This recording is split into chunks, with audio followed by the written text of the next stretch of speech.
Welcome to New Jersey Coasters. I am Jason, as you know, and I have not spoken a ton behind the camera. When it comes to videos that aren't construction updates, this feels weird to me, but it seems like something I should try and do more often. I recently decided I should try and expand my channel with a few new series ideas. This includes ride reviews with a twist, more or less a full overview of anything attached to the ride, themed around it, showcasing the land and experience. So let's jump right in. Let's go all the way back. My last visit at an operating Clementon Park back in 2019, the day before the Six Flags announcements. We're over by the wave pool. We're getting ready to leave the park. We all look at our phones, and a leak comes out. Jersey Devil Coaster, a new RMC Raptor for Six Flags Great Adventure. Our group is shocked and excited, and it leads me to make a Cracker Barrel announcement / analysis really quickly. Don't watch that video, people. Jersey Devil Coaster is a ride I've followed over the past 2 years, making construction updates on it for a while, showcasing the ride going up, construction stopping, going out on the lake, and of course, showing you guys it topping off. This is a very fun time being able to show you guys all this, with a ride only a few minutes from my home. All good things must come to an end though, and sadly, this includes the Jersey Devil Coaster updates. Why, you may ask? Because Six Flags opened the ride a year late and still before Iron Gwazi. And being a member, I was allowed to ride early. I now have 7 rides on it overall, so I believe I have a good feel for it. On top of that, having ridden it on 2 separate days with different weather conditions, including a 90-degree day and a rainy day, it helps me get a better understanding of the ride. This ride is different from a lot of the earlier Raptors, for better or worse, with a lot of improvements and a lot of things that people may see as a downgrade. So first, let's go over the stats. You know Jersey Devil Coaster is the longest Raptor, being 3,000 feet long. You know the ride's 130 feet tall, being the tallest Raptor. You know the ride goes 58 miles an hour. You know it has 4 trains with 12 riders per train, and they're single riders, so 12 car-long trains. You know, all the normal stuff. Sometimes stats are important to a ride, but let's move past the stats and look at the full experience. Unlike most coasters, Jersey Devil has an area dedicated to it. Jersey Devil Coaster has a restaurant theme to it and a gift cart. Not a gift shop, it's a cart with gifts on it. Whoa. Not a ton, but it's something. Let's start off by going to the front entrance of the land. You arrive where a Looney Tunes Seaport's entrance used to be, over by Nitro. Gone is that, and before you have a long path, centered with the lift hill. Behind you is the barbecue restaurant, JDC Barbecue, or Jersey Devil Coaster Barbecue. And before you know, you're walking into the land. The pathways are a little weird. They reused a lot of the old pathways from the old land, so it kind of feels a little like not put together right. It looks a little thrown together, but it does look nice, especially with the cute landscaping. So this ride sign looks great and is on par with some Cedar Fair ride signs, like Steel Vengeance.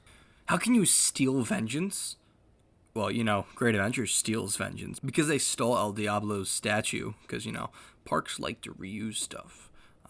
But there are some nice big queue houses that are very open and its switchbacks aren't tight, and I love the way they look. They're all wood. As I mentioned, there's some really good landscaping, and did I mention there's Jersey Devil Coaster bathrooms? And from the men's bathroom, you can see the drop. It's literally right there. It's so cool. But yeah, let's get right into the queue. Some signs are in the queue line. Really, this is Six Flags theming. It just shows over the story of the Jersey Devil, all that good stuff with the Reed House. The statue looks more like the Jersey Devil than the logo and the train. That's one thing I wish they included more. The real design of the Jersey Devil kind of seems a little weird that they're just going for a generic devil theme. You know, I'll put on screen right now so you can see what the actual Jersey Devil looks like versus the train. After that, you go throughout the queue line, you walk up some stairs leading into the station, and this is by far one of the coolest stations I've ever seen, not because of theming, but because I've never seen a moving station implemented so well. Unlike Dark Knight, which is in the same park, this is made way more efficiently and helps pump trains out in under 45 seconds. When everything goes right with 4 trains, the line for this ride will never stop moving. You board your train at the back of the station, but be aware, you do not get to ask for a row. So do not try asking. I have to repeat that for the enthusiasts in the back. There is not a choice in seating! As the train pulls in, you board the row directly in front of you, and it's that simple. You move slowly throughout the station, get your restraints checked, and you're on the lift hill. Before we get to the actual ride, though, let's go over the restraints. These restraints compose of an over-the-shoulder lap bar, a vest-like system with 2 straps over your shoulders, kind of like a car seat. And while you can get out of these straps, I don't suggest it. They're not like a normal vest. Unlike the original Raptors, they will give a lot with your body and move with your shoulders up and down. The weirdest part of the trains, though, is the way you sit. In the middle, there is a hump. Underneath it is all the actual moving parts of the train, including things like the skid brakes and all the technology. You have to sit with your legs wide open. You sit there for a while and get stuck. It can become a little uncomfortable, spreading your legs for that long. It's a weird restraint and a weird overall design, but it works when you don't break down. So let's continue to the lift hill. The lift hill is so stupid. No, before you guys get angry at me, this is the loudest lift hill ever. I thought Steel Curtain was bad. I haven't ridden Steel Vengeance or Twisted Timbers, but this is the worst one I've ever heard. On the flip side, it's short and the train only takes 20-30 seconds to ascend. But when there's a train leaving every 45 seconds and you're in line for maybe an hour, it may give you a headache.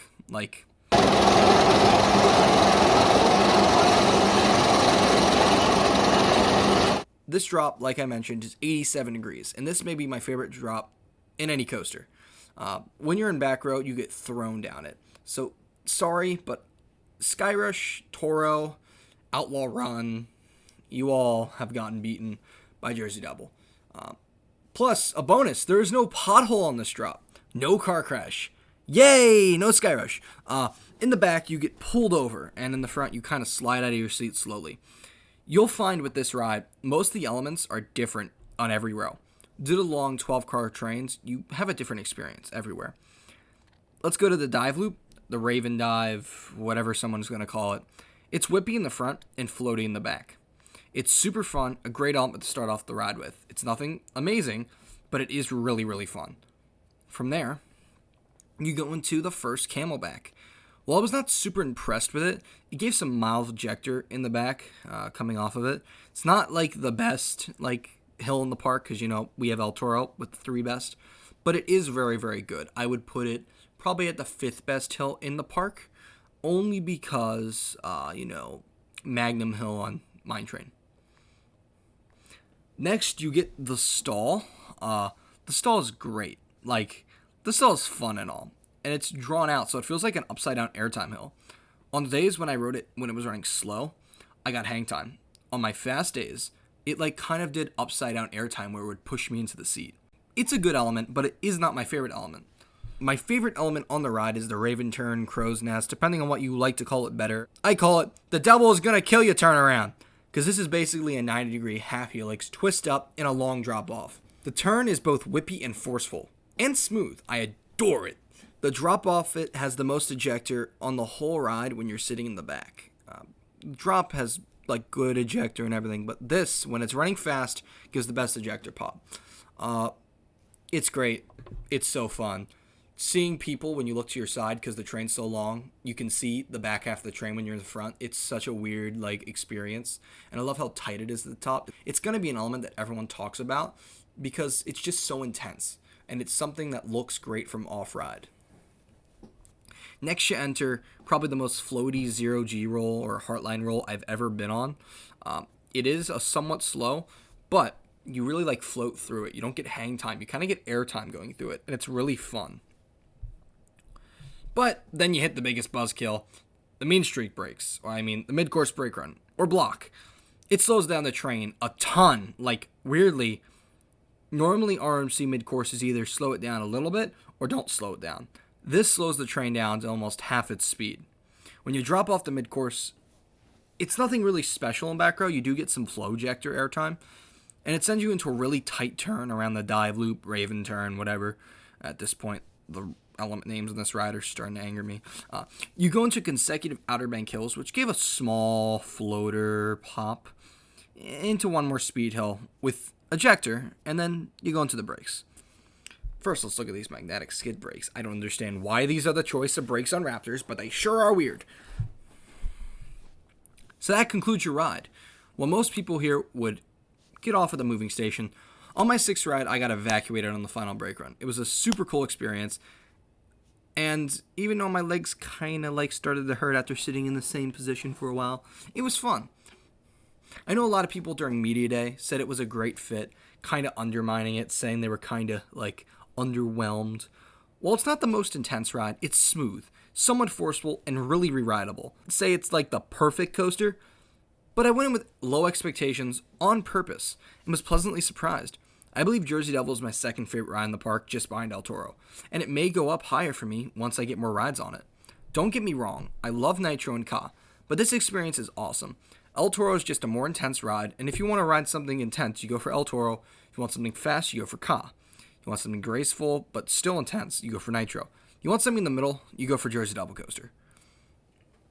Let's mention the pacing, though. You need to ride this after it warms up. This ride is like most RMCs and needs a ton of time. Every ride I've ridden by RMC takes a lot of time to warm up, but this is the most I've ever seen. Fortunately, I have ridden it mostly in the afternoon because early morning fried footage I've seen shows it crawling through the layout, and the second half looks like it's about to valley. Jersey Devil's first half is great, but I think the second half is a little bit of a letdown. There may be a few small potholes throughout the ride, but it does not harm the full experience. Overall, this ride is super fun, and it didn't let me down. I think Jersey Devil Coaster is something I did not believe we needed at the park, but was surprised, and it's actually awesome. I am super excited to continue to ride this at Great Adventure over the coming seasons, and I would give Jersey Devil Coaster an 8.5 out of 10. That's mostly because of the potholes, slow speed in the second half, and the stupid lift hill. Thank you all for watching. Let me know if you want more of these review videos. I'll have 2 more commentary series coming out in the next month. Anyway, thank you guys for watching, and I'll see you guys in the next one. Peace. Said.